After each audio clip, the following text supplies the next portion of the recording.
أعوذ بالله من الشيطان الرجيم بسم الله الرحمن الرحيم وقل جاء الحق وزهق الباطل إن الباطل كان زهوقا وننزل من القرآن ما هو الشفاء ورحمة للمؤمنين ولا يزيد الظالمين إلا خسارا بسم الله الرحمن الرحيم رب اشرح لي صدري ويسر لي أمري واحلل عقدة من لساني يفقهوا قولي. I welcome all of you with Islamic greetings. Assalamu alaikum wa rahmatullahi wa barakatuhu. May peace, blessings and mercy of Almighty Allah be on all of you. The topic of this afternoon's talk is Islam and secularism, tolerance or intolerance. Religion and secularism, they are poles apart. Difference of chalk and cheese, they are poles apart. Religion, according to the Oxford Dictionary, means a belief in a superhuman controlling power, a personal god or gods that deserve worship and obedience. Secularism, according to the Oxford Dictionary, means concerning with the affairs of the world. It also means something which is not sacred, something which is not religious. And it also means non-monastic. Islam comes from the root word salam, meaning peace. It also means submitting your will to Allah subhanahu wa ta'ala, to God Almighty. In short, Islam means peace acquired by submitting your will to God Almighty. And the Holy Quran mentions in Surah Al-Imran, chapter number 3, verse number 19, Inna Deena indallahi al-Islam. The only religion acceptable in the sight of Allah subhanahu wa ta'ala is Islam. Islam is not a mere religion. It is a complete way of life. It's a complete code of conduct. And it deals with both spiritual, that is the soul, as well as physical, that's the body. It's a dual combination of both, the spiritual aspect and the physical aspect. Most of the major religions, whether it be Hinduism, Buddhism, Christianism, especially the Catholic Church, most of the major religions, they say that if you have to come closer to God Almighty, you have to renounce the world. You have to lead a life of celibacy, of monasticism. That means your parents, because they did not renounce the world, you came into existence in this world. You were born because your parents did not renounce the world. Indirectly insinuating that because your parents, they were not religious, that's the reason that you were born. If suppose every human being agrees that according to these religions, that he wants to come closer to God Almighty, and he decides, and she decides that they should renounce the world, then within a span of 100 to 150 years, human beings will cease to exist on the face of the earth. They will cease to exist. Our beloved Prophet Muhammad, peace be upon him, said, Sallallahu Alaihi Wasallam, there is no monasticism in Islam. And according to Sahih al-Bukhari, volume 7, in the book of Niqah, chapter number 3, hadith number 4, our beloved Prophet said that, O ye young people, whoever has the means to get married should get married, for it will help him to lower his gaze and guard his modesty. And according to Anas, may Allah be pleased with him, he said that the Prophet said that anyone who marries, he completes half his deen.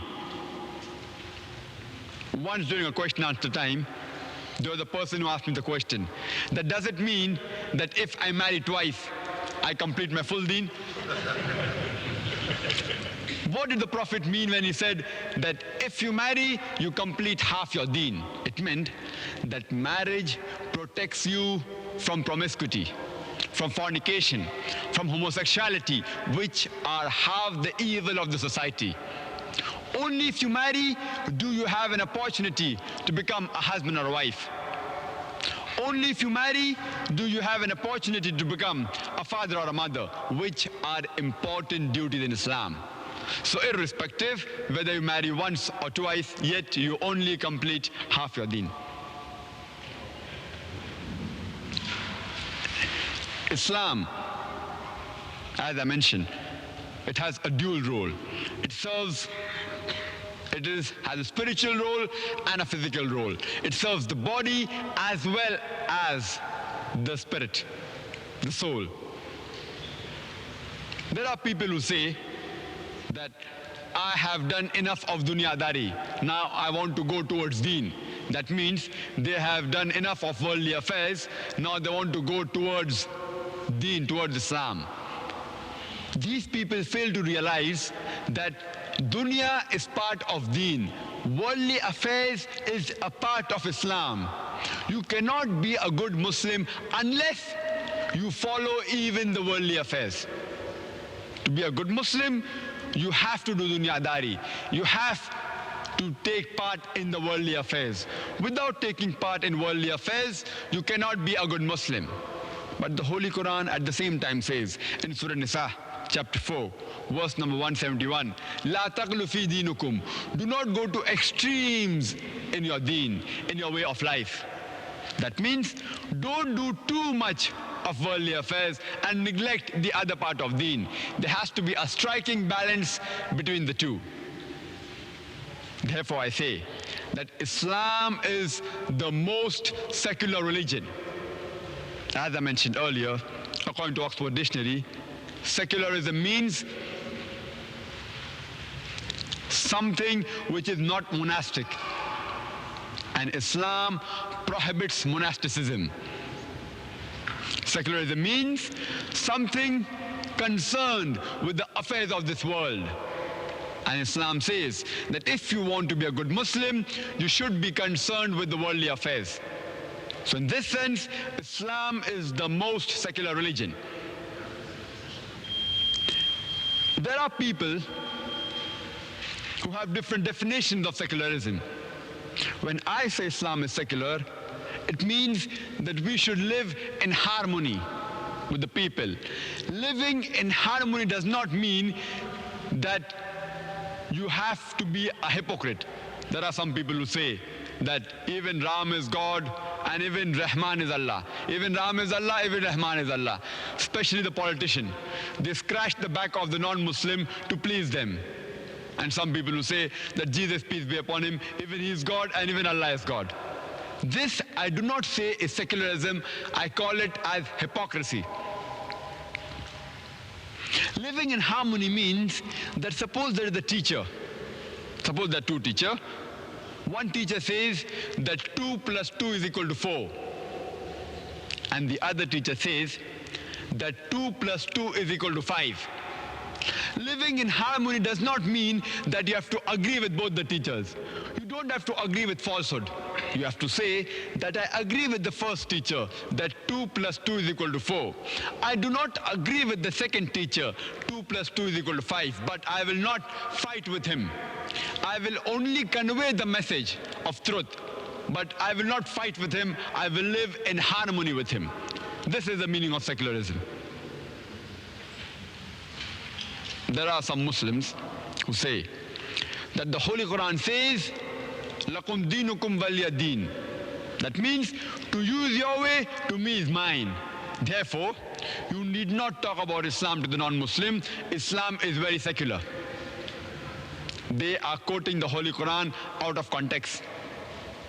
What they're quoting is the verse of Surah Al-Kafirun, chapter number 109. verse number 6, which does say, Lakum dinukum waliya din. That to you is your way, to me is mine. But if you have to quote this verse, it is compulsory that you also quote the first 5 verses of the surah, which says, قُلْ يَا أَيُّهَا الْكَافِرُونَ لَا أَعْبُدُ مَا تَعْبُدُونَ وَلَا أَنْتُمْ عَابِدُونَ مَا أَعْبُدُ وَلَا أَنَا عَابِدٌ مَا عَبَدتُّمْ وَلَا أَنْتُمْ عَابِدُونَ مَا أَعْبُدُ لَكُمْ دِينُكُمْ وَلِيَ دِينِ. Which means, say to those who reject faith, the question of rejecting the faith only arises if you present the truth to them. So only after you present the truth of Islam to them does the question of rejection arise.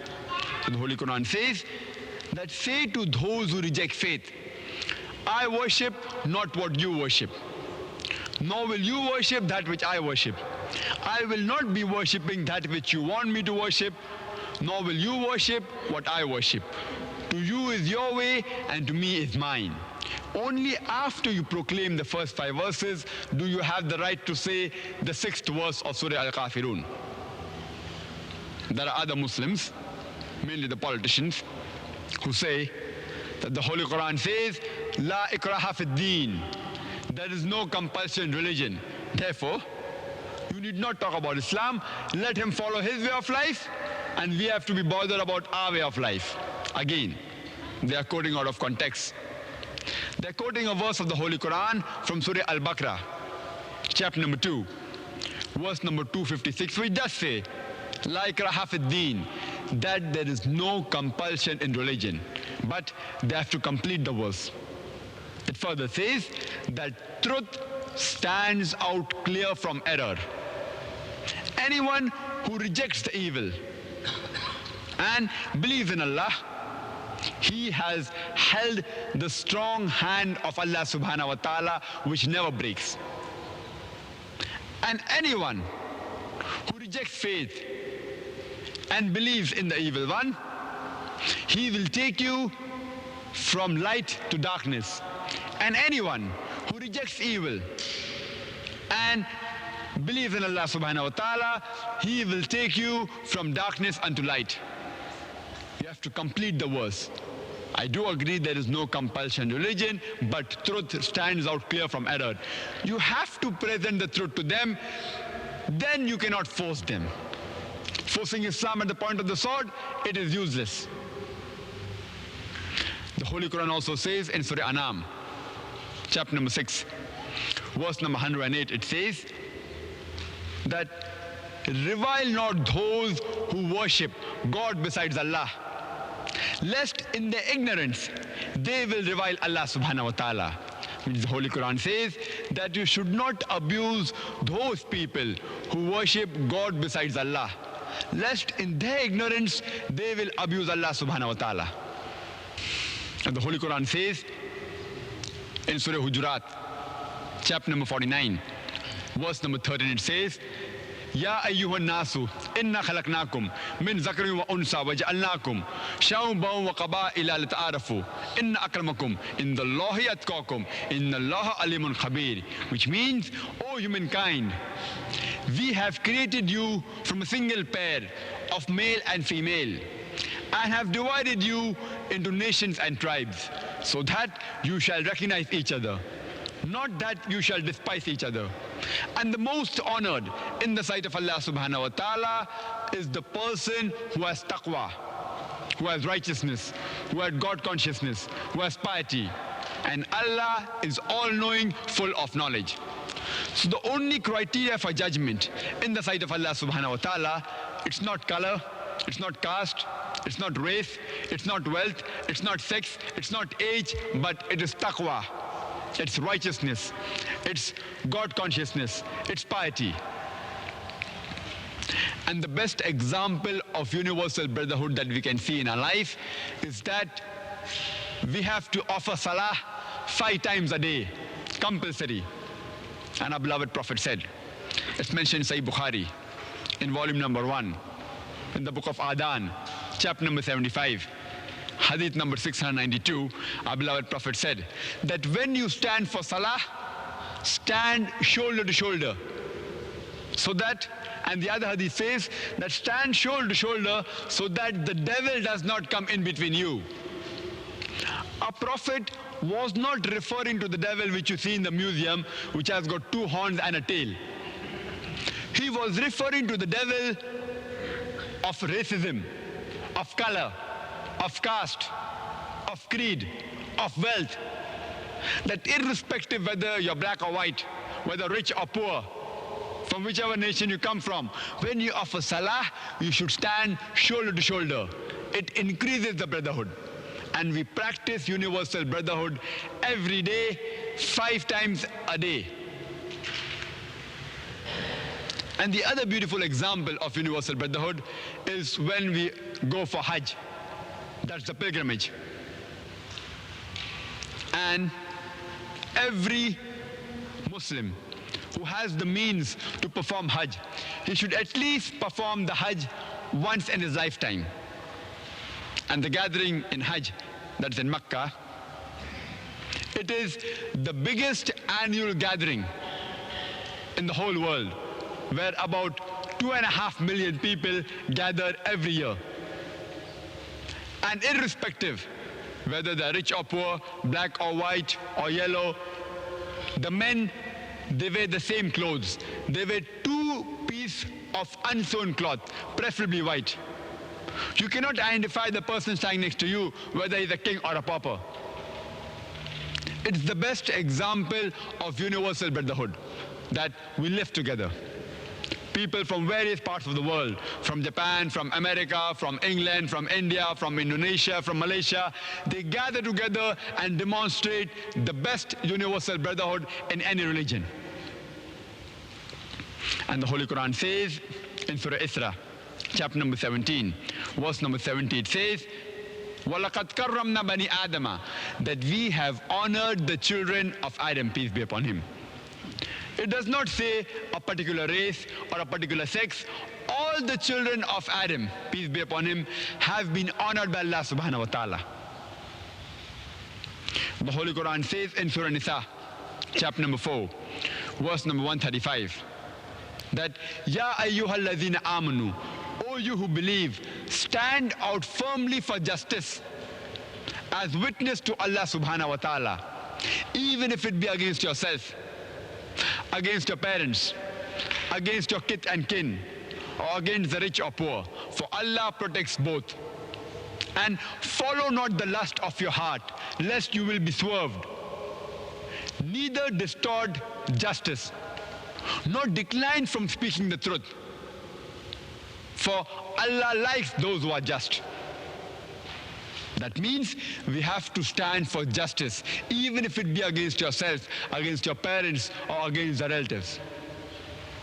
The Holy Quran says in Surah Ma'idah, chapter number 5, verse number 32, that if any of you kill any human being, except if it be for murder or for creating mischief in the land, it is as though he has killed all the people. And if any of you save one person, one human being, it is as though you have saved all the people, the whole of human race. There was an incident at the time of Hazrat Ali, may Allah be pleased with him, who was the 4th Khalifa of Islam, that a Muslim had murdered a Zimmi. A Zimmi is a non-Muslim who is protected in an Islamic state, living in an Islamic state. He was murdered. So the Prophet said that this Muslim who murdered a Zimmi should be put to death. Later on, the brother of the Zimmi said that I don't mind forgiving the person who has murdered my brother and accepting diya money, that's blood money. But Hazrat Ali, may Allah be pleased with him, he was not sure and he said no, the Muslim should be put to death. Only later on, after confirmation and after coaxing from the brother that I actually forgive him and accept the blood money, then did Hazrat Ali, may Allah be pleased with him, let him go free, and said that the life of a Zimmi, that is a non-Muslim living in an Islamic state, is as sacred as the life of a Muslim. And the property of a Zimmi and a Muslim is equally valuable. there are many people, there are many critics who misquote the Quran, who quote out of context and say that the Holy Quran says that wherever you find a kafir, wherever you find a non-Muslim, you have to kill him. And they quote very often Surah Tawbah, chapter 9, verse number 5, which says that wherever you find a kafir, you slay him, indicating that the Holy Quran says that whenever you find a non-Muslim, you should put him to death, trying to say that Islam is a barbaric religion, it's a ruthless religion. They are quoting out of context. This verse of the Holy Quran was revealed as there was a peace treaty between the mushriks of Makkah and the Muslims. And this peace treaty was unilaterally broken by the mushriks. And later on in the battlefield, this verse was revealed. You have to quote it in context. For example, suppose the President of America or the Army General of America, when there's a fight between America and Vietnam, suppose he says to the American soldiers that wherever you find a Vietnamese during the battlefield, wherever you find a Vietnamese, you put him to death. But natural, he's quoting it on the battlefield. He's saying it to boost the morale of the American soldiers. But today, if I quote the President of America saying that he said that wherever you find a Vietnamese, you kill him, I will make him sound like a butcher. If I quote out of context, you have to quote in context. And but natural, any general of the army, to boost up the morale of the soldiers of the army, he will but natural say that don't get scared. Fight the enemy, and whenever you find them, kill them. That's a normal law of military. And there are people like Arun Shuri, there are critics, who after quoting this verse, Surah Tawbah chapter 9 verse number 5, jump to verse number 7. Any logical person can realize that he has missed verse number 6, because verse number 6 gives the answer. It says that if any pagan, if any mushrik, if any idol worshipper, if any kafir wants asylum, give it to him, so that he may hear the word of Allah subhanahu wa ta'ala and escort him to a place of security.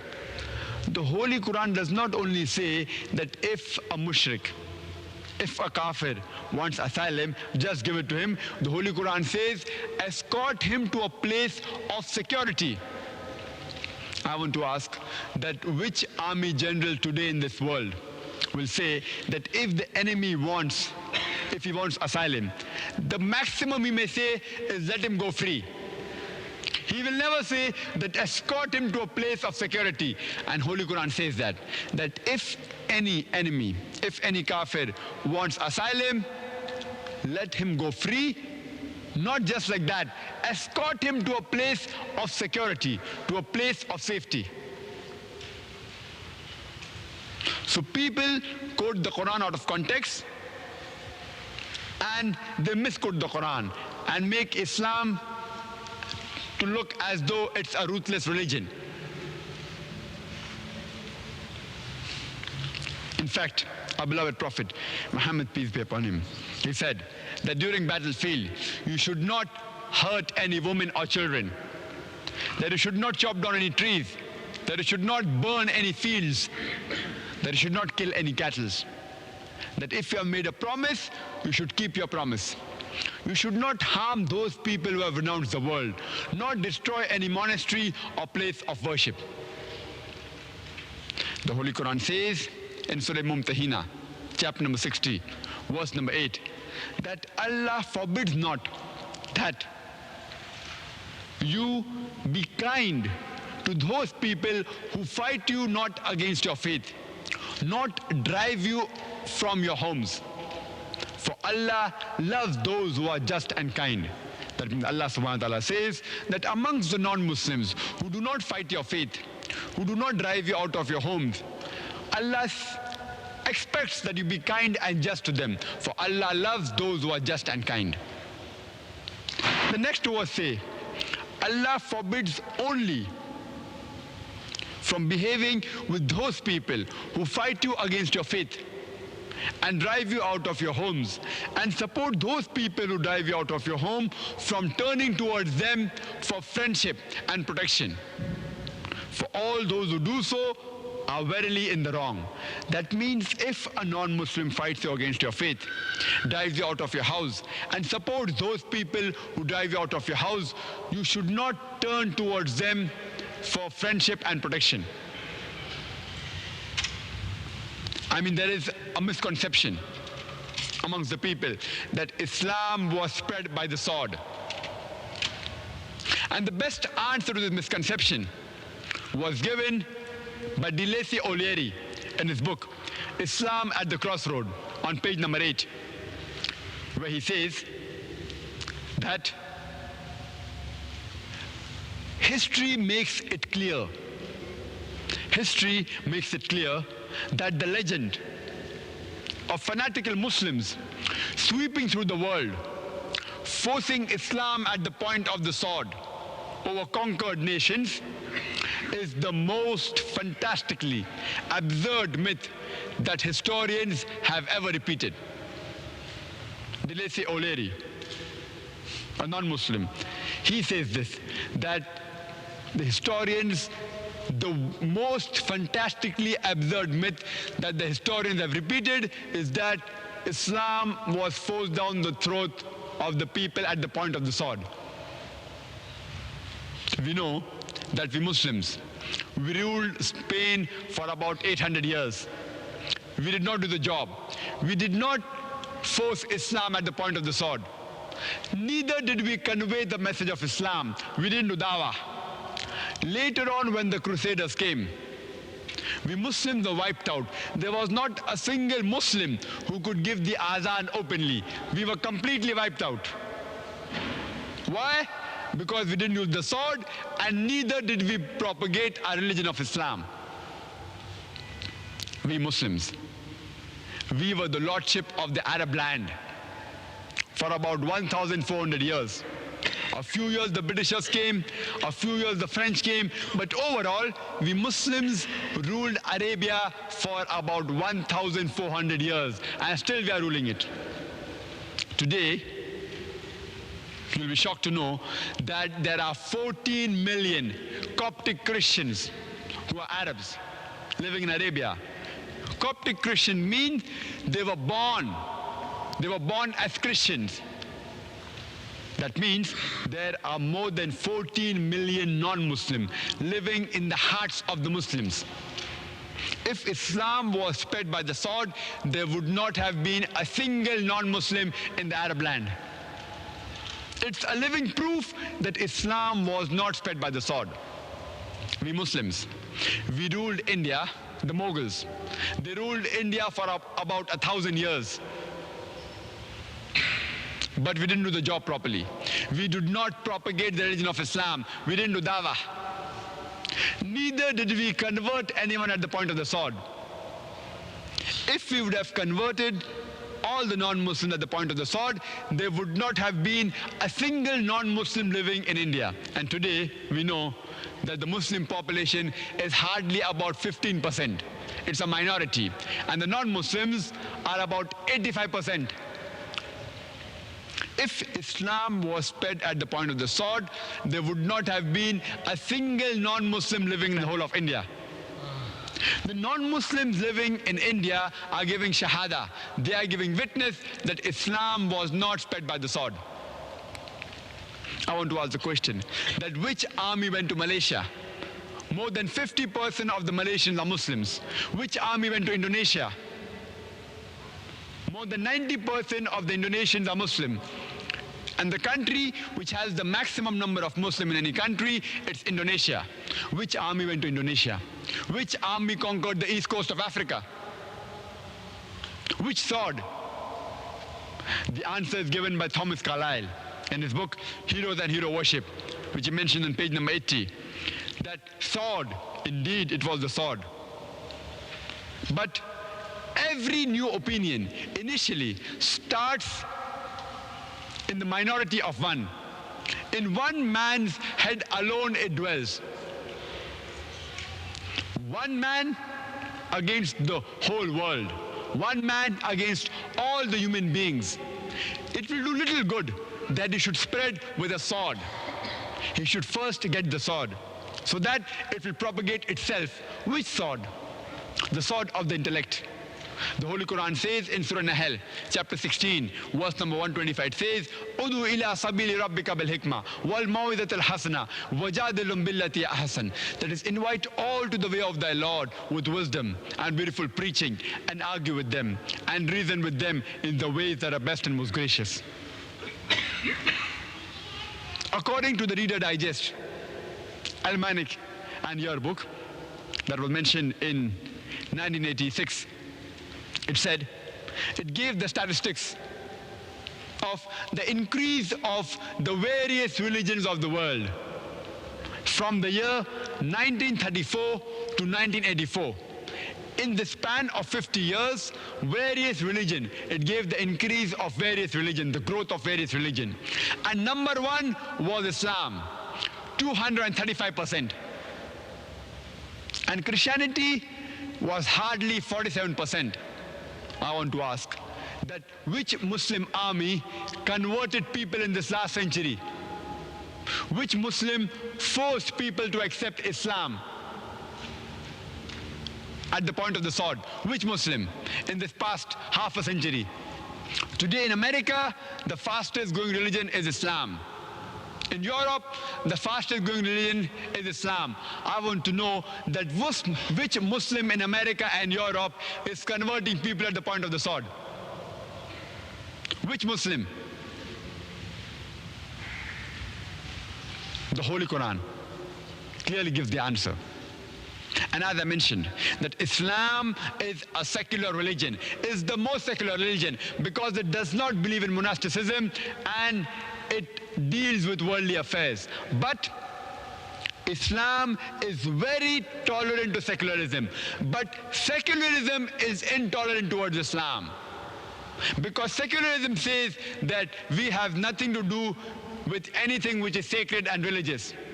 They aren't bothered about the truth, whether we speak the truth or not. If it is sacred, we will not tolerate it. If it is religious, we will not tolerate it. So secularism is intolerant towards Islam, and Islam, alhamdulillah, is very tolerant towards secularism. The sword. Which sword? Which sword is making people accept Islam? The Holy Quran says in Surah Tawbah, chapter number 9, verse number 33, and Surah Al-Saf, chapter number 61, verse number 9, it says, هُوَ الَّذِي أَرْسَلَ رَسُولَهُ بِالْهُدَى وَالدِّينِ الْحَقِّ لِيُظْهِرَهُ عَلَى الدِّينِ كُلِّهِ وَلَوْ كَرِهَ الْمُشْرِكُونَ.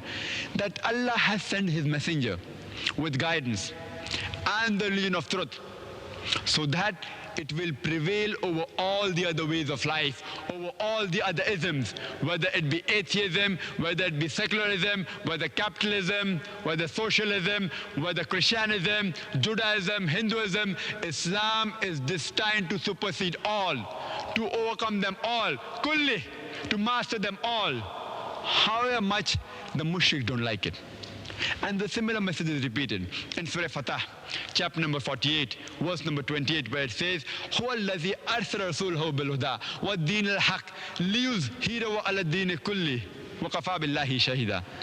That it is Allah who has sent His messenger with guidance and the religion of truth, so that it will prevail over all the other ways of life, over all the other isms, whether it be secularism, atheism, socialism, capitalism, Christianism, Judaism, Buddhism, Hinduism. Islam is destined to supersede all, overcome them all, master them all. And enough is Allah as a witness. Which sword? Even if we had a laser gun, we could not have used it, because the Holy Quran says in Surah Baqarah, chapter 2, verse number 256, La ikraha fid deen, there is no compulsion in religion. Truth stands out clear from error. Even if we had a laser gun, we could not use it. Which sword? Our sword is the Holy Quran. Our laser gun is the Holy Quran. It reaches the hearts directly. It conquers the mind directly. This is our laser gun. This is our sword. And I started my talk by quoting a verse of the Holy Quran from Surah Isra, chapter number 17, verse number 81 and 82, which says, وَقُلْ جَاءَ الْحَقُّ وَزَاقَ الْبَاطِلُ إِنَّ الْبَاطِلَ كَانَ زَهُوقًا وَنُنَزِّلُ مِنَ الْقُرْآنِ مَا هُوَ شِفَاءٌ وَرَحْمَةٌ لِلْمُؤْمِنِينَ وَلَا يَزِيدُ الظَّالِمِينَ إِلَّا خَسَارًا. That when truth is hurled against falsehood, falsehood perishes. For by its nature, falsehood is bound to perish. The Holy Quran was revealed in stages so that it will be a mercy and a healing to the believers. And as for those who are unjust, it is nothing but loss after loss. Which sword? Which sword are we using? And the answer is given very well. I would like to end it with a quotation of Dr. Adam Pearson. Dr. Adam Pearson said that people who worry that one day nuclear weaponry will fall in the hands of the Arabs, they fail to realize that the Islamic bomb has already been dropped. It fell the day Prophet Muhammad, peace be upon him, was born. Wa akhiru da'wana alhamdulillahi rabbil alameen.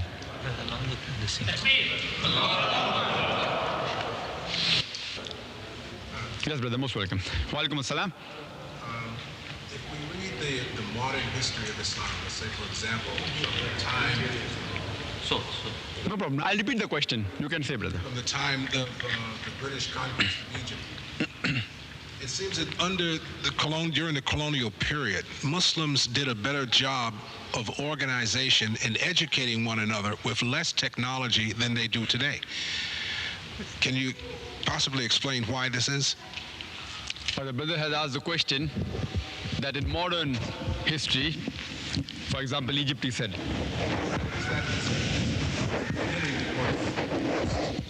Contemporary writers, whether they're Muslim or non-Muslim, tend to start what they consider to be the modern period of Islamic history with the British conquest of Egypt in the 1880s. now the brother said that in modern Islamic history, example Egypt, when we were under colonial rule by British, etc., we did more progress.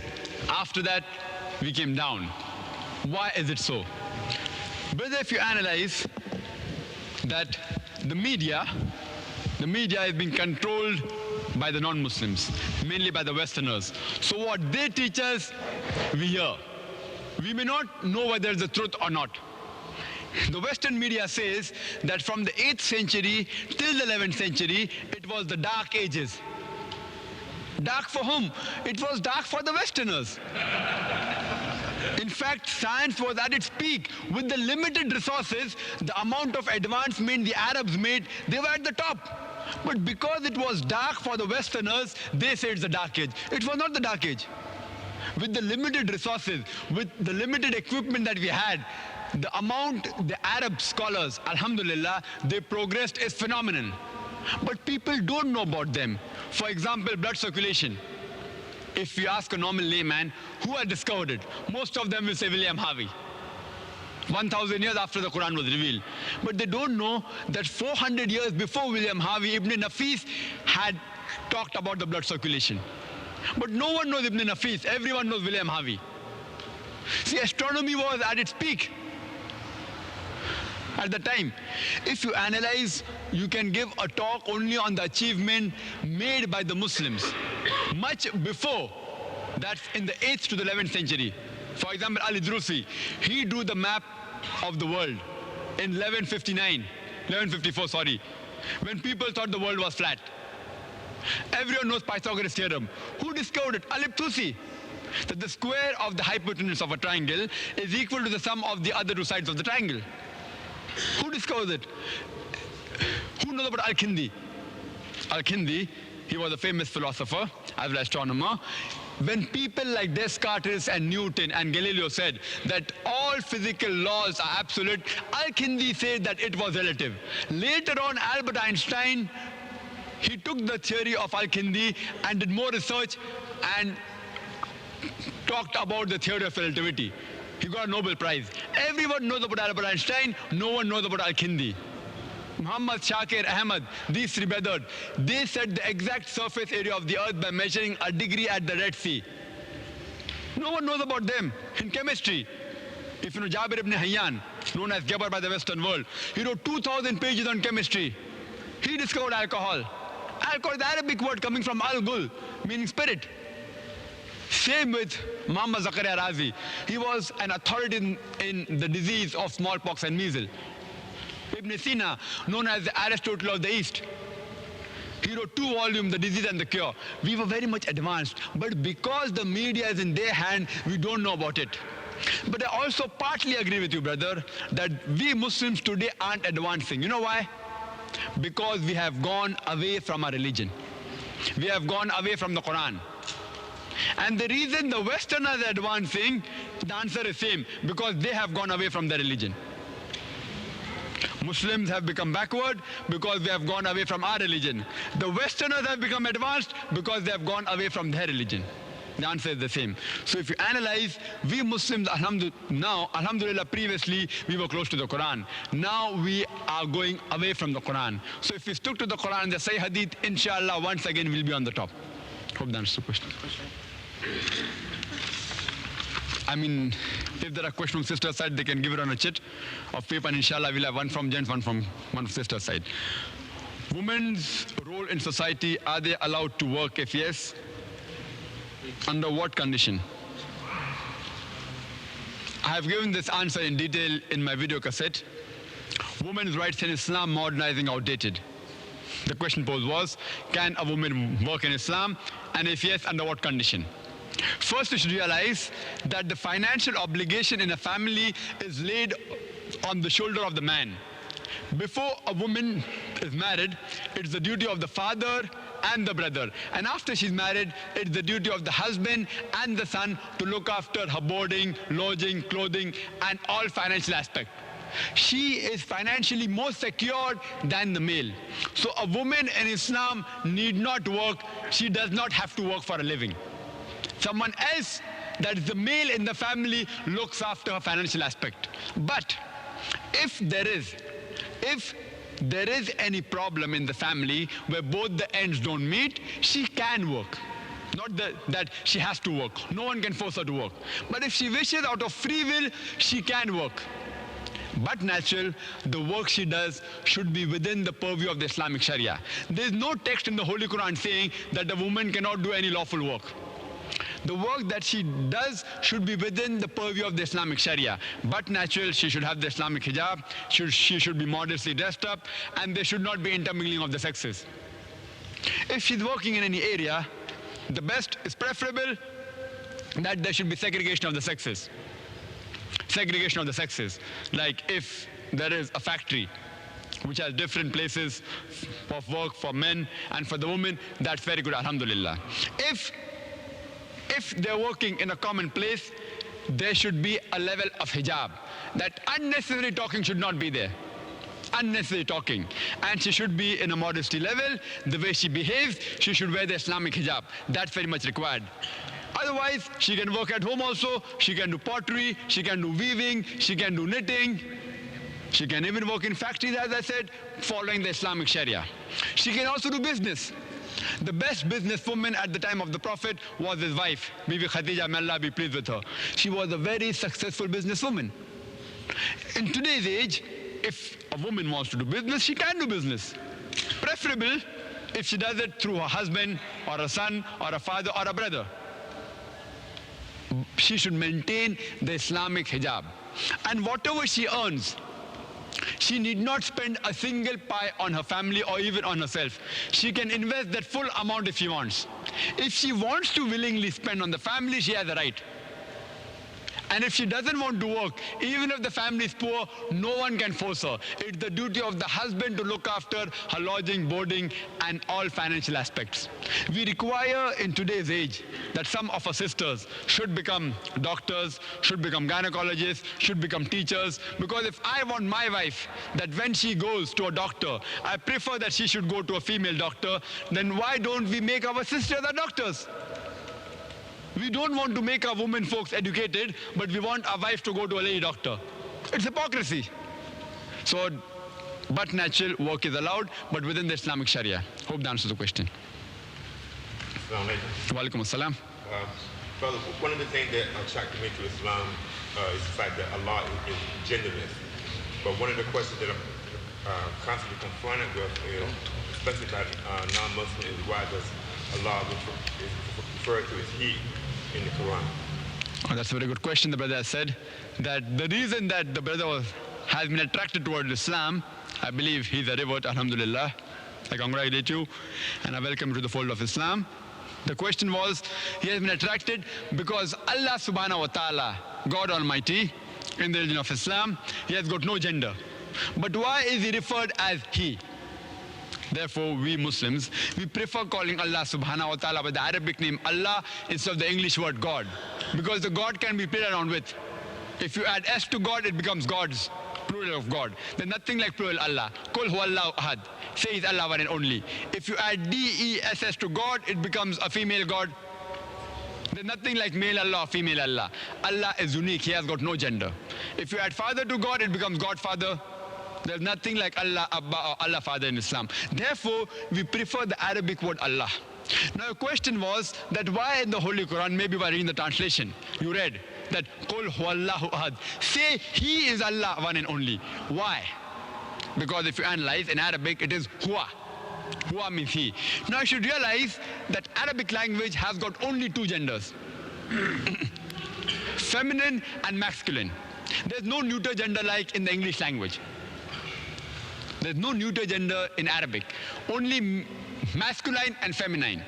Now for referring to a male, in Arabic it is huwa. And to a female it is hiya, she. Huwa means he, hiya means she. Now since there is no neuter gender, you have to use one of the two. Now you may ask that why is it huwa? It could also mean hiya, she, if there's no neuter gender. Because if you translate any English word into Arabic, hiya can be translated as he as well as it.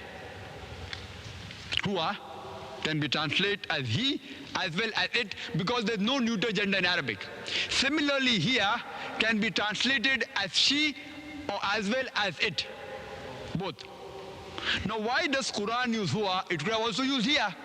Why huwa? The reason is that while I was learning a little bit of Arabic grammar, I was told that there are certain rules of Arabic grammar. That when it comes to gender, there are certain rules for feminine gender. That if it is ending with ta, for example, mirabhatun, like fan, it becomes a feminine gender. You have to use she. She.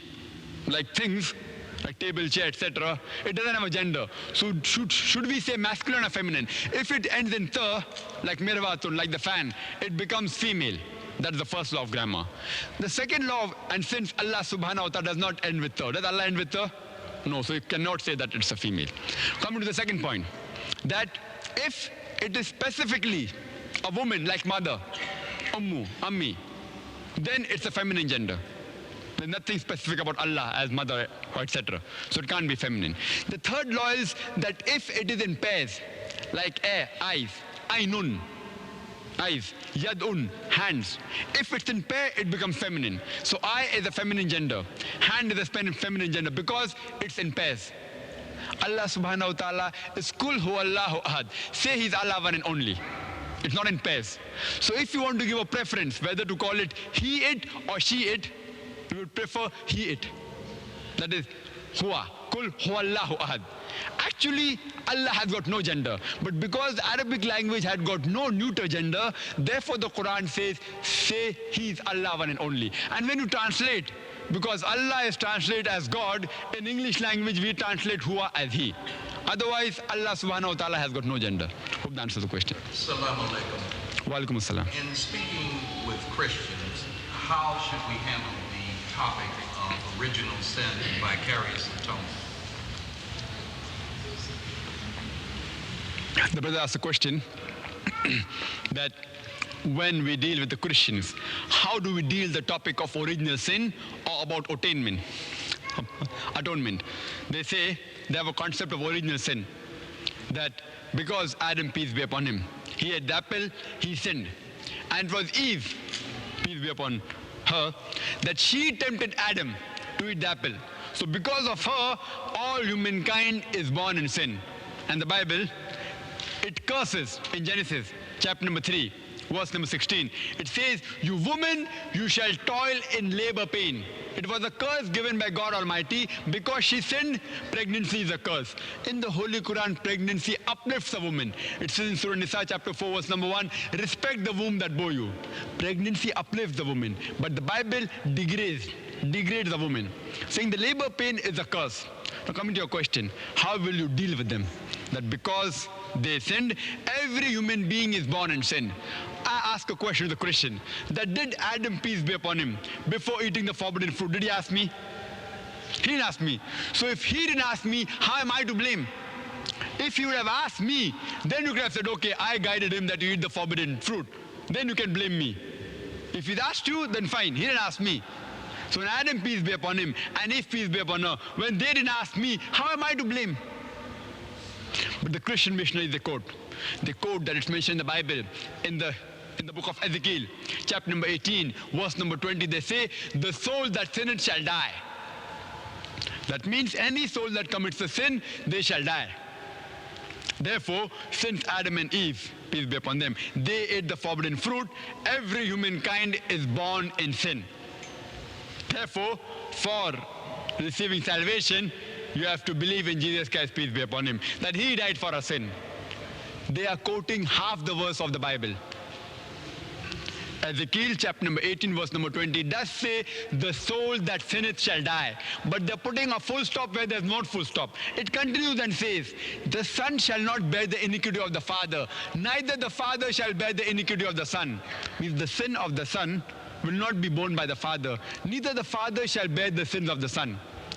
The righteousness of the righteous shall be upon him, the wickedness of the wicked shall be upon him. But if the wicked turn, they shall not die.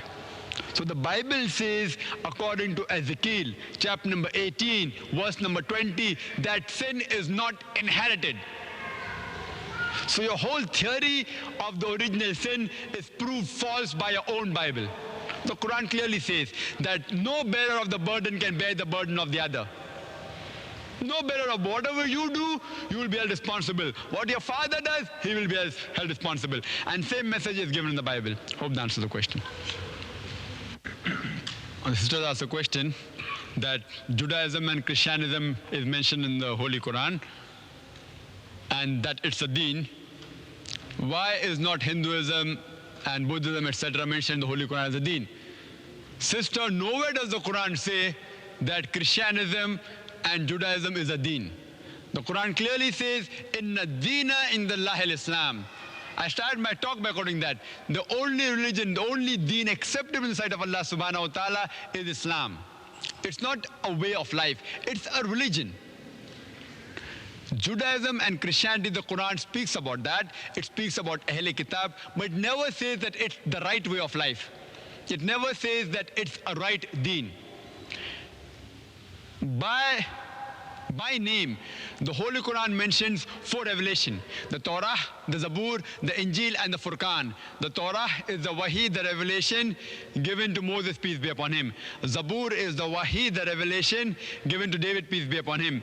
Injil is the revelation, the Wahi given to Jesus, peace be upon him. And Furqan, that is the Holy Quran, is the Wahi, the revelation given to the last and final messenger, Prophet Muhammad, peace be upon him. But otherwise, several revelations have came down the face of the earth. For example, for Ibrahim, there were revelations given to other prophets. By name, there are only 25 prophets mentioned in the Holy Quran: Adam, Noah, Abraham, Moses, Jesus, Muhammad, peace be upon them all. But our traditions say that there are 124,000 prophets sent on the face of the earth. So Hinduism and Buddhism, they aren't mentioned in the Quran. That does not mean they did not exist, because only 4 revelations have been mentioned by name and only 25 messengers have been mentioned by name in the Holy Quran. But the Holy Quran says in Surah Fatir, chapter 35, verse number 24, it says, وَإِم مِّنْ أُمَّةٍ إِلَّا خَلَا فِيهَا نَذِيرٌ. There is not a nation or a tribe to whom we have not sent a warner or a guide. Quran says, Surah Ra'd, chapter 13, verse number 7, وَلِكُلِّ قَوْمٍ هَادٍ. To every nation have we sent a warner or a guide. So these about Hinduism, Buddhism, Parsiism, the Quran does not specify. But that does not mean because the Quran does not speak about it, they did not exist at all. They existed. Like Quran says in Surah Baqarah chapter 2 verse 62, that all those who follow the Quran and the scriptures, the Jewish people, the Christian people, and the Sabians. Who are the Sabians? They say they were in between. In between Christians and Jews, some people say. Some people say they are the fire worshippers. They can refer to the Parsi people. Whatever it is, there are religions besides Islam, Christianity, and Judaism. But their name is not mentioned in the Holy Quran. Hope that answers the question. Dear brother. Please, those who have not asked before, I'll give them the chance first.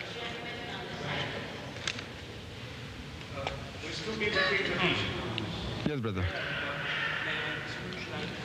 Sure. Thank you very much.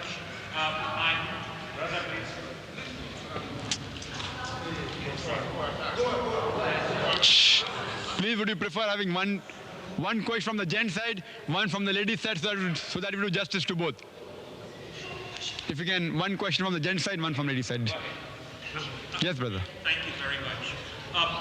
In view of the obvious threat to our children in the public school system, the threat of immorality and moral corruption and anti-religious influences, because I have seen propaganda being distributed, magazines like New Youth Connections, which teach children things that are absolutely corrupt and abnormal, etc. I won't mention details since this is a house of God. What, if any, attempts are being done by the Muslim community to protect the Muslim children? I mean, are they attempting to take them to all-day parochial or religious schools, or also the New York state law permits homeschooling by parents to take children out of the public school? This, I believe, is permitted. Are there these efforts within the Muslim community? And I ask this as one who is not a Muslim, and I'm very grateful for the opportunity to be here. I'm a great admirer. I have a great admiration and respect, sincerely, for Islam. But is there some effort to protect the children from these terrible, immoral influences in the schools? Thank you. Brother, I'd just like to make clarification.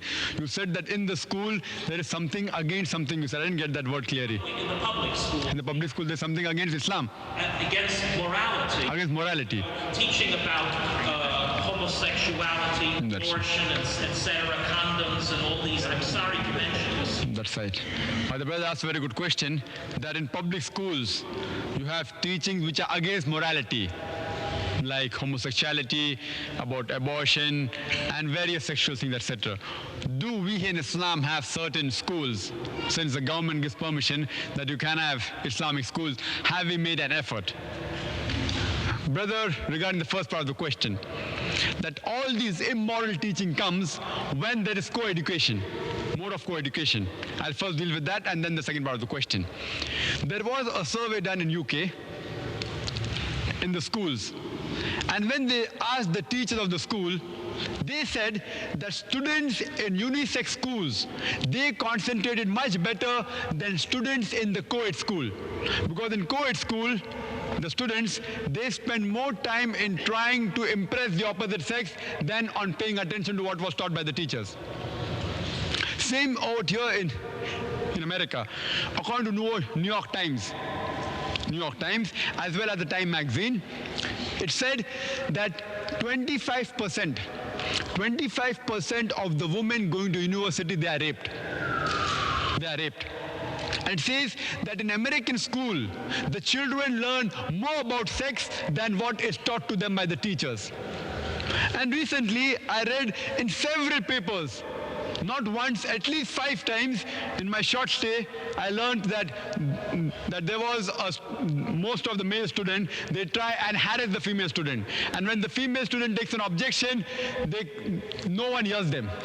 And yesterday I just read in the papers, I don't know which paper it was, it had come on the front page, that once a young girl,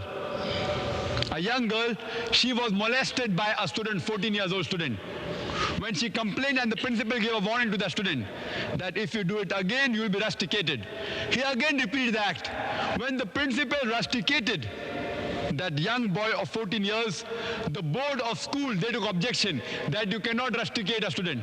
Imagine, he molests a girl and the education board supports him. I do agree with you that the society is going down. It's becoming immoral. Therefore, in Islam, we do not encourage intermingling of sexes. Intermingling of sexes is haram, it's forbidden, and we encourage the students that preferable go in unisex schools.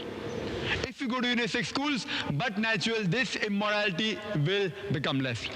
Regarding the second part of the question, that since the government gives permission that you can have homeschools, etc., are we making any effort out here? I'm not very well aware of America, but I do know in several parts of the world that there are Islamic schools. And we see to it that there's a striking balance, alhamdulillah, that besides teaching them the normal curriculum of the government, what should be taught. I'm talking about the moral things, not the immoral things. The moral things, history, geography, science, etc. Besides that, we even teach our moral values of the Quran and the authentic hadith. Now, instead of the class being maybe from 9 to 3, it's from 9 to 5, 2 hours additional. So that this 2 hours additional knowledge of the Quran and the Sahih hadith. Or instead of 5 days a week, the Islamic schools run for 6 days a week. There are several in the world, in South Africa, in London, and I believe there are a few also in the States, in Chicago, in Atlanta, and surely there will be New York also. I don't know about them, but there will be.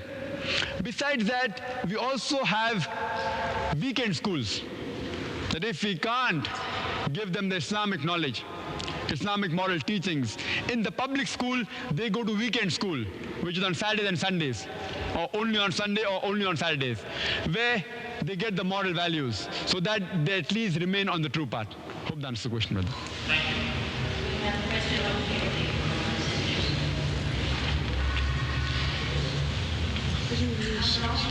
Wa alaikum assalam.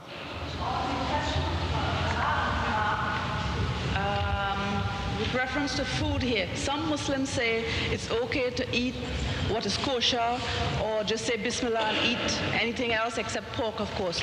I would like if you can elaborate a little on what the Sharia says, this question of food, halal and haram. And is it okay to eat the kosher? Sister asked the question regarding haram and halal foods. Sister has given the talk, scientific reasons for dietary laws in Islam, and they have spoken in detail regarding haram and halal. There are several things which are haram and halal. Just to mention a few, the Quran says in no less than 4 different places, in Surah Baqarah chapter 2 verse number 173, in Surah Ma'idah chapter 5 verse number 3, in Surah Anam chapter 6 verse number 145, and Surah Nahl chapter number 16 verse number 115. It says, Hurrimat alaykumul maytatu waddamu wa lahmil khinzir wa ma uhilla li ghayri Allah bih.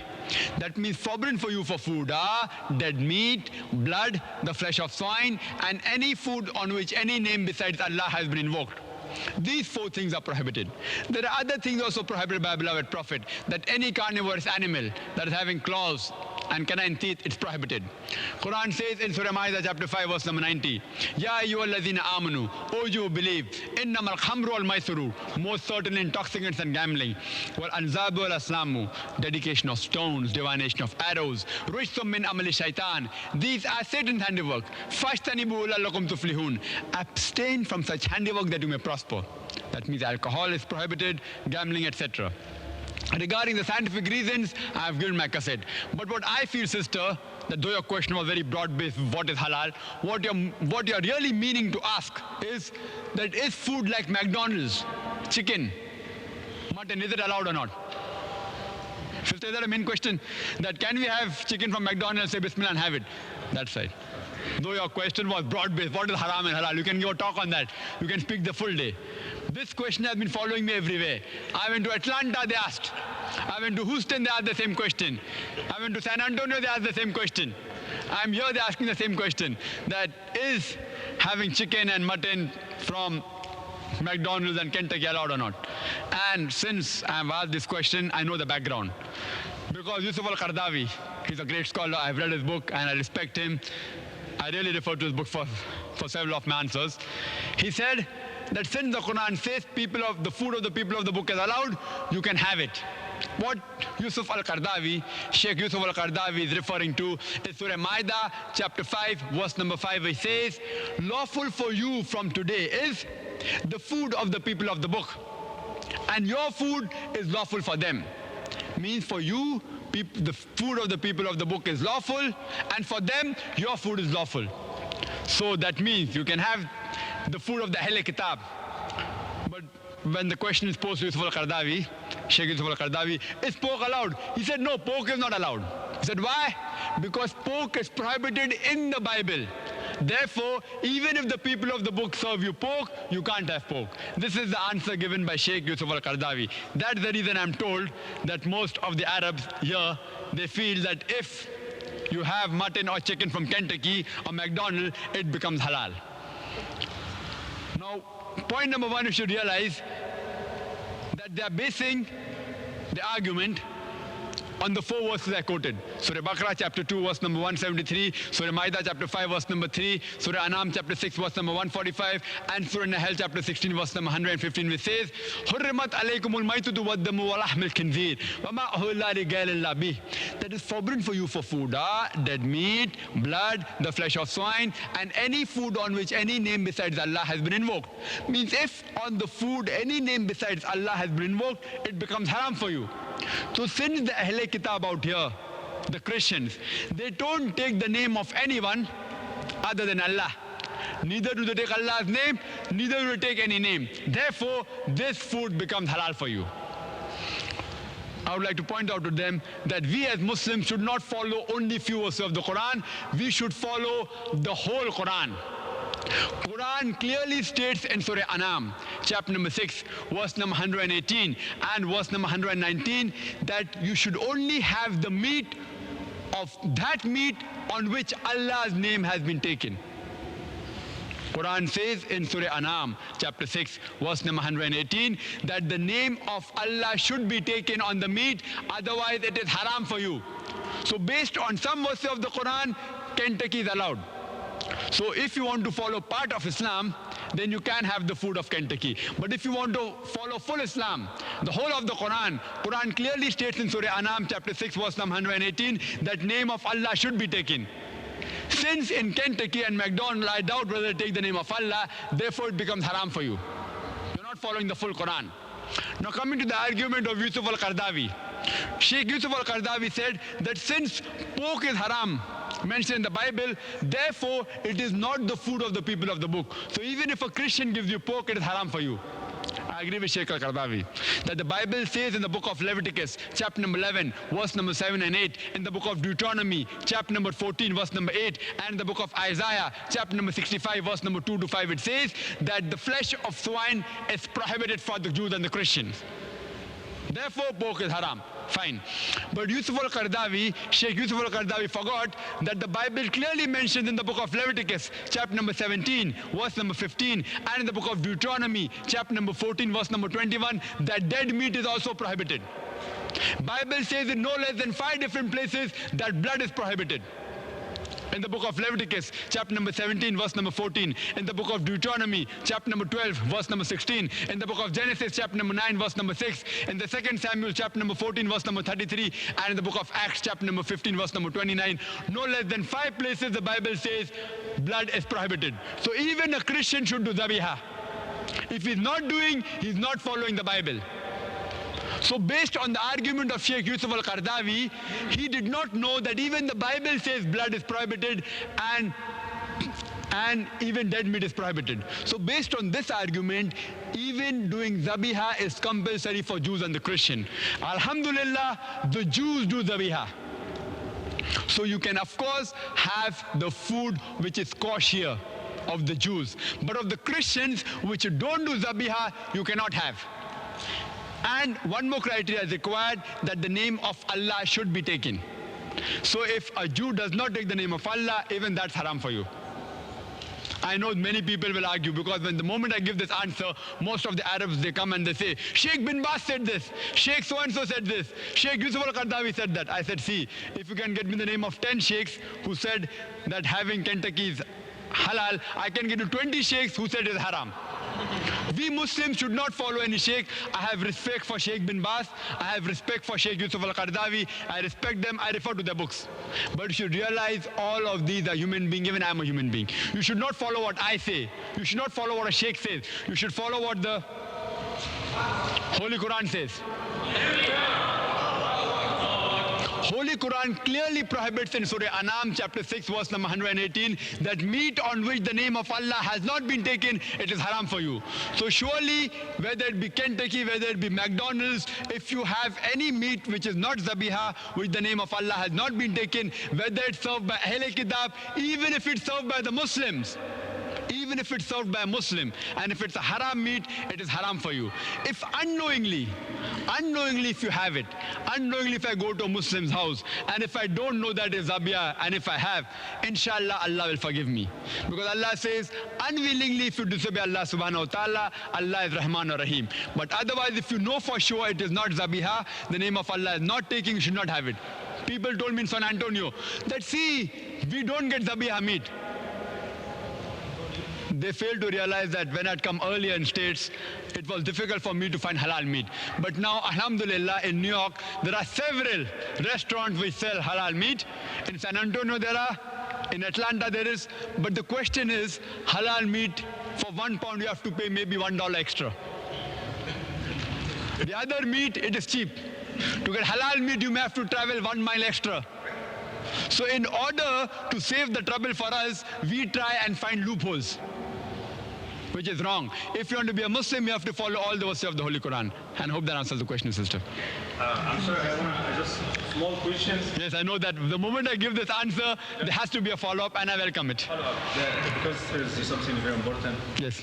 Muslim, obvious, if they slaughter the animal, even if they say in the name of Allah, as far as the intention, it's in the name of Allah, that's acceptable, because Allah subhanahu wa ta'ala says, "Nazkurukum," and في الحديث القدسي says, "ما ذكرني في نفسه ذكرته في نفسي." I agree with you. So if you Muslim have the intention to slaughter, even he didn't say it or announce it, that's not forbidden. Of course. Alhamdulillah. إنما الأعمال بالنية. If intention is there, fine. I mean, that's fine. If the intention is there, slaughtering, Of course, it's halal for you. of course. Sister, questions there?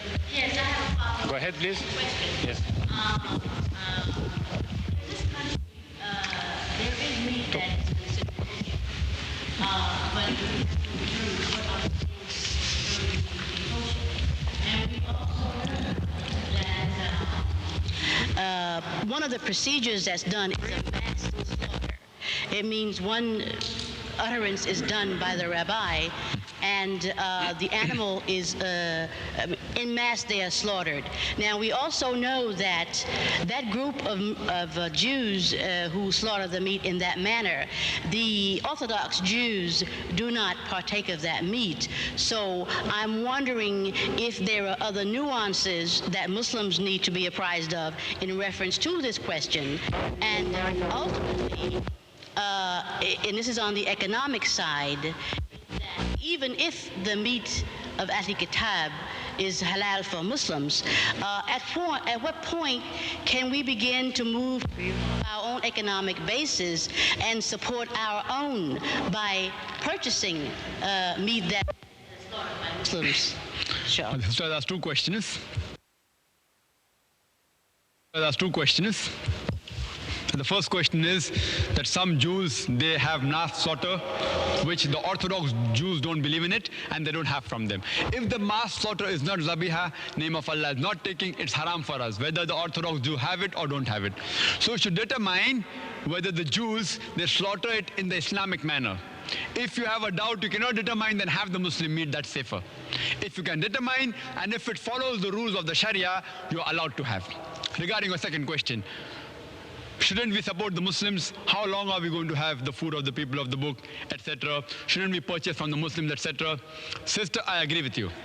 But if you ask me that can a person buy food in the Ahl Kitab or the Hindu shop, I said as long as it's halal, it is allowed for you. I won't say it is haram.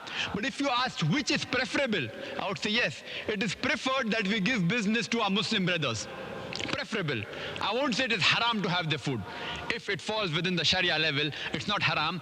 But if you ask me, is it preferred to buy from a non-Muslim shop or a Muslim shop, I would say it is preferable that you buy from a Muslim shop, so that our money helps our own Muslim brother, even if he charges maybe 25 cents more, so that he gets a profit, so that the money circulates among the Muslims.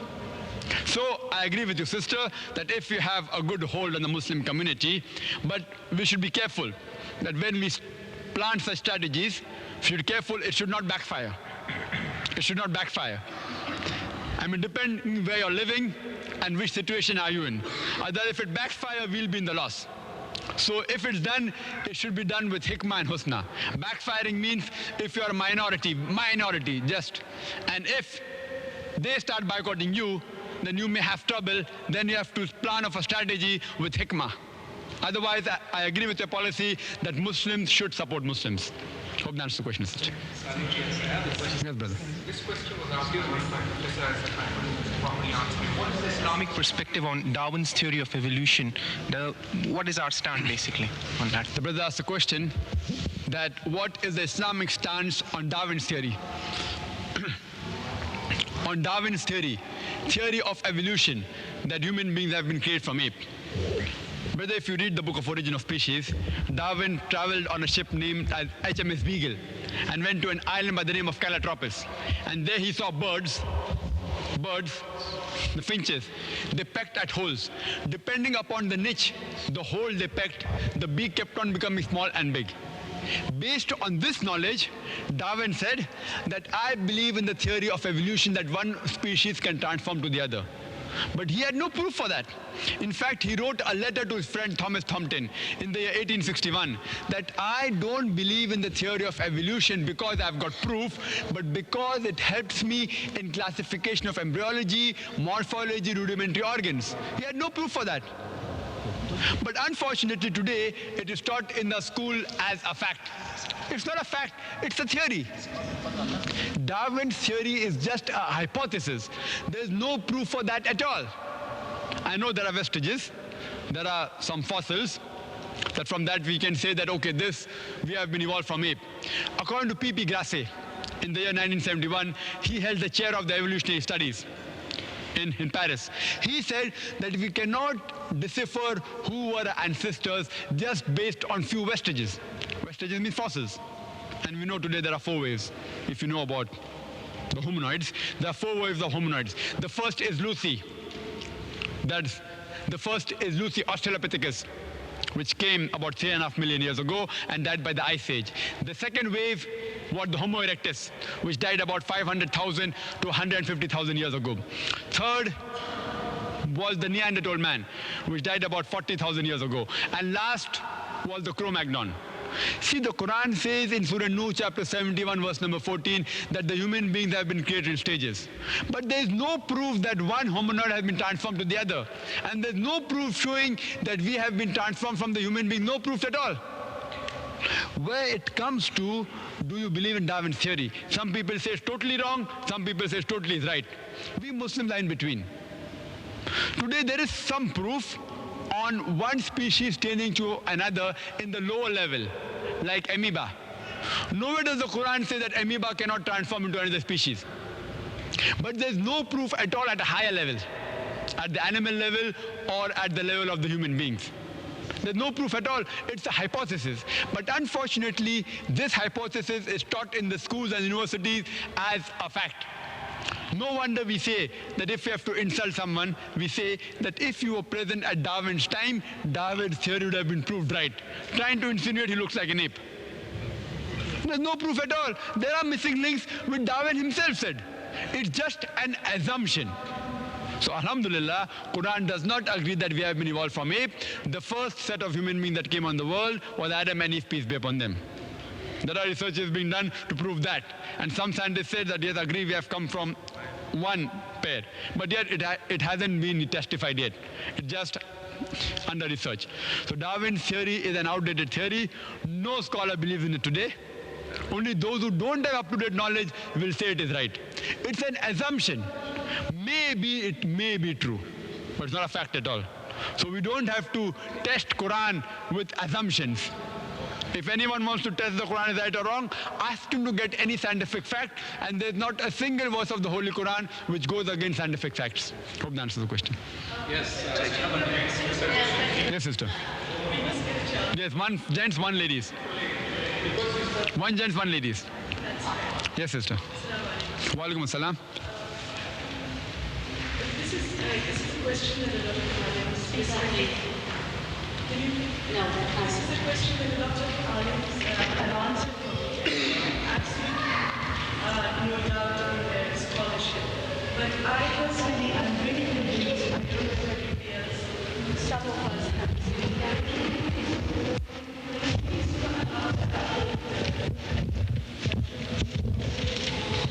Towards the end of this chapter, the verses are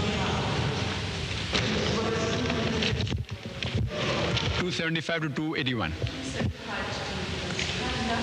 Allah subhanahu wa ta'ala in those verses has clarified the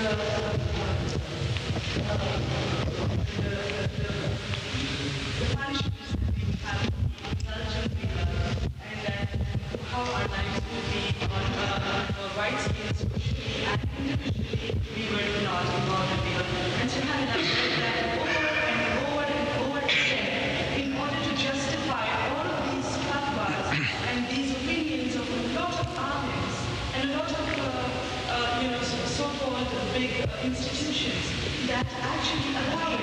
And sometimes I wonder if it was, and Allah subhanahu wa ta'ala, the Prophet said that we wage a war with Allah if you take riba. And who can wage a war with Allah subhanahu wa ta'ala? And it does not make me feel good that it's allowed. So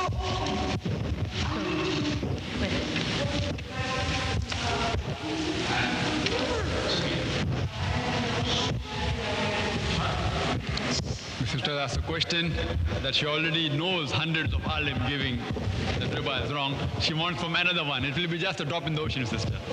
Anyhow, the word riba has been mentioned in the Holy Quran no less than 8 times. 8 times it has been mentioned, the word riba. It's mentioned in Surah Rum, chapter number 30, verse number 39, and Surah Nisa, chapter number 4, verse number 161, in Surah Al-Imran, chapter number 3, verse number 130, in Surah Al-Baqarah, chapter 2, verse number 275, thrice in that verse, in Surah Al-Baqarah, chapter 2, verse number 276, and in Surah Baqarah, chapter 2, verse number 278, and which you quoted rightly, the Holy Quran says, Ya ayyuhalladhina amanu taqullah wa zaru ma baqi min ar-riba, that, O you who believe, fear Allah and give up what remains of your demands of riba. فَإِن لَمْ تَفْعَلُوا, and if you do it not, take notice of a war from Allah and His Rasul. The Holy Quran says, if you indulge in riba, take notice of a war from Allah and His Rasul. Allah and His Rasul will wage jihad with you. And I do agree with your sister, who has the guts in the world to wage a war against Allah and His Rasul? Why is there a difference of opinion between the various scholars on riba? The reason is because those scholars who say, all the scholars agree riba is haram. All the scholars. No scholar says riba is halal. But the difference of opinion is, some scholars say the modern day interest does not include riba, while others say interest includes riba. Now, to solve the difference, sister, the complete answer, you can refer to my video cassette, Interest-Free Economy promulgated by the Quran, and I feel it's available for sale also here. Interest-Free Economy promulgated by the Quran, and I've described in detail, not only to a Muslim from the Quran, I've even proved to a non-Muslim why interest is wrong. Prove to a non-Muslim that if you don't take interest, you will flourish in business. See, a non-Muslim won't agree in the Holy Quran. So what's the use of him telling Allah will wage a war against you? He does not believe in the Quran. So I proved to a non-Muslim on economic terms based on the banking level, the cash ratio, reserve ratio, use their terminology to prove to them that interest will get you nowhere, it will bring you more loss. Now coming to your question on riba, the difference of opinion about riba. The actual meaning of the Arabic word riba means addition to, over and above the original amount. That's the meaning of riba. Now if you analyze, what is the meaning of interest in the Oxford Dictionary? Interest means amount paid for the use of amount lent. That means if you pay a certain amount of percentage for the use of money, that's interest. And usury is exorbitant interest. That means interest is smaller part of usury and usury is bigger portion of interest, according to Oxford Dictionary. Now, as I mentioned, riba means over and above the original amount. It does not say little or big. So irrespective whether it is little or big, both are haram. So riba includes both modern interest of the banking as well as usury. It includes both and it's made haram for both. There are various arguments people can give. It means riba is tilak of business, not this riba. All these answers, sisters, I've given in detail in my video cassette, Interest-Free Economy Promulgated by the Quran. So irrespective whether it is modern banking, anything which is a fixed amount of money paid for a use of fixed amount, it is haram. Then some people say, see, taking interest is haram. What about giving interest? That's allowed. See, the Quran clearly states anyone who indulges in, doesn't say paying interest or taking interest, both. And our beloved Prophet said, it's mentioned in Tirmidhi and the other hadith, that anyone who takes interest, who gives interest, who's a middle party, and the person who records, all four will burn in hell. All four. So whether you take or give or be a witness or record it, if you're a witness for opening a saving account or a fixed deposit account, even you are involved in riba. All four types people, it's prohibited. For detailed answers, sister, you can refer to my video cassette. When they say that you should take interest in YouTube,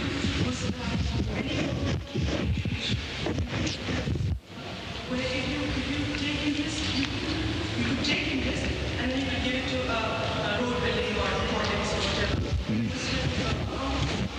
That sister asked a very good question. Not take interest, then how you can give it to That's a very good question, and this question was asked to me in that cassette and the answer is given there also. One person asked me the same question a sister asked, that agreed, giving riba is haram, taking riba is haram. So what we do, we'll take riba and we'll give it in charity. We will not take a single pie of it and we'll buy footwear, some people say. Some alim has given the fatwa that you can make toilets. Some say you can build toilets of the mosque. Some people give in charity, various fatwas. I'm not going to speak on that. What question I pose to these people who say that take riba, don't use it for self and give in charity. So I tell them that, brother, I want to start a business in drug dealing, heroin and cocaine. I invest $100,000 and every month I make a profit of $200,000. My $100,000 I get back and $200,000 every month I make. So I ask him the question that, see, I know dealing with drugs is haram. The profit I get out of it, I don't spend even a single cent on myself. I give the full $200,000 in charity to orphans and to make toilets and to buy footwear. Is it allowed? He said, no, it is haram. I said, why? Because drug is haram. It's mentioned in the Holy Quran. I said, see, Holy Quran says alcohol and drug. Ya ayyuhalladhina amanu, Surah Maida chapter 5 verse number 90. Ya ayyuhalladhina amanu, innamal khamru wal maisiru. Most certainly intoxicants and gambling. Wal anzabu wal aslamu, dedication of stones, divination of arrows. Rujsum min amali shaitan. These are Satan's handiwork. Fashtanibu la'allakum tuflihun. Abstain from such handiwork that you may prosper. The Quran says alcohol is prohibited. But Quran does not say if you deal in drug, Allah will wage a war against you. So interest is a bigger haram.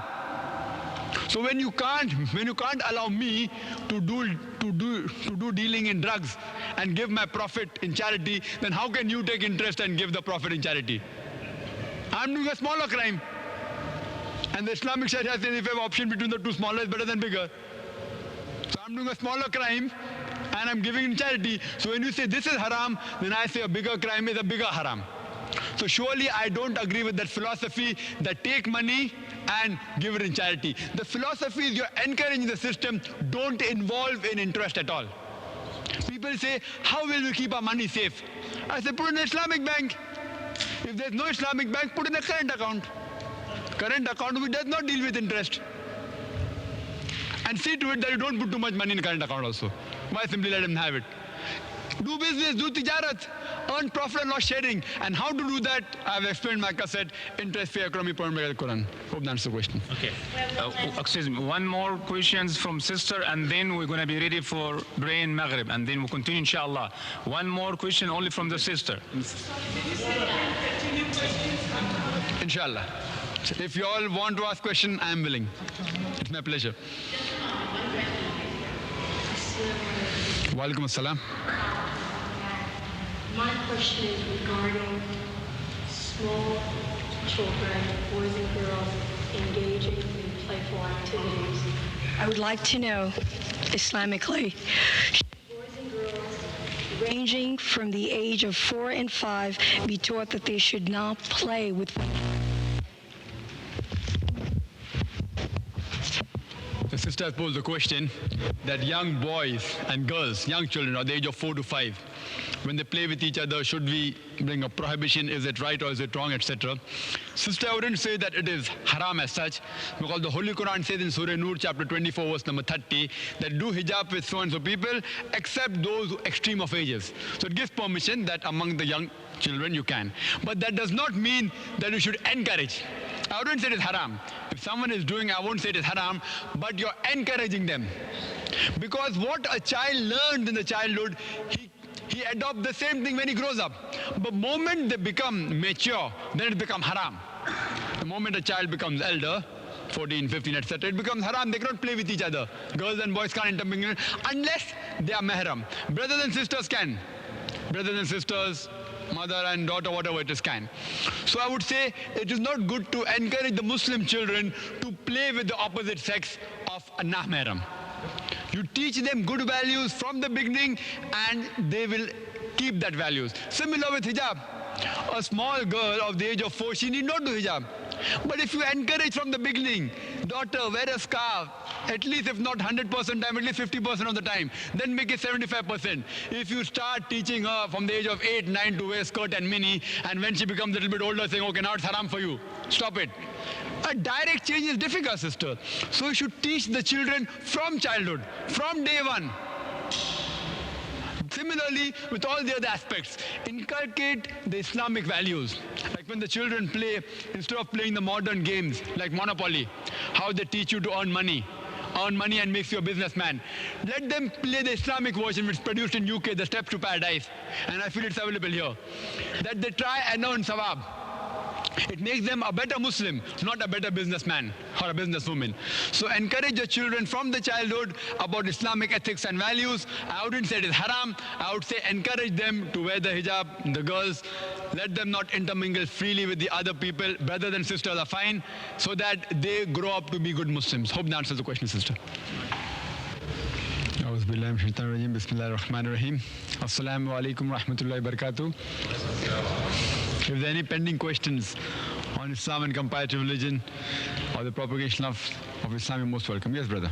Yes, you were saying that Islam, dunya and secularism are incorporated into Islam, or it's part of Islam. My question is, when we say Bismillah before we do anything, before we go to our women, before we eat, before we do all these things, is that negate it being outside of the realm of Allah or Islam? And is it still incorporated into Islam when we say Bismillah? The brother asked a question, that is dunya part of Islam? Yes, it is. And the second question you posed, when you say Bismillah ar-Rahman, goes out of Islam? We say Bismillah before we go to our wives and before we eat, before we do anything. Bismillah. Is that still secular after we say Bismillah? The brother asked the question that when we say Bismillah ar-Rahman ar-Rahim, is that secular or not? That's what, if you heard my talk, brother, I made very clear that Islam tolerates secularism. One of the definitions of secularism is dealing with worldly affairs, and Islam says you should deal with worldly affairs. Second definition of secularism is that anything which is non-monastic, Islam is non-monastic. Now secularism says that it is against sacred things, against religion. So secularism cannot tolerate Islam. Islam can tolerate secularism. So Islam, when we say Bismillah ar-Rahman ar-Rahim, Islam tolerates it. But secularism does not tolerate Islam. Hope that answers the question. Yes, brother. Walaikum assalam. just the issue about secularism.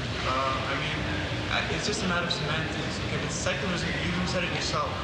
The way that secularism is understood, okay? Very different ways.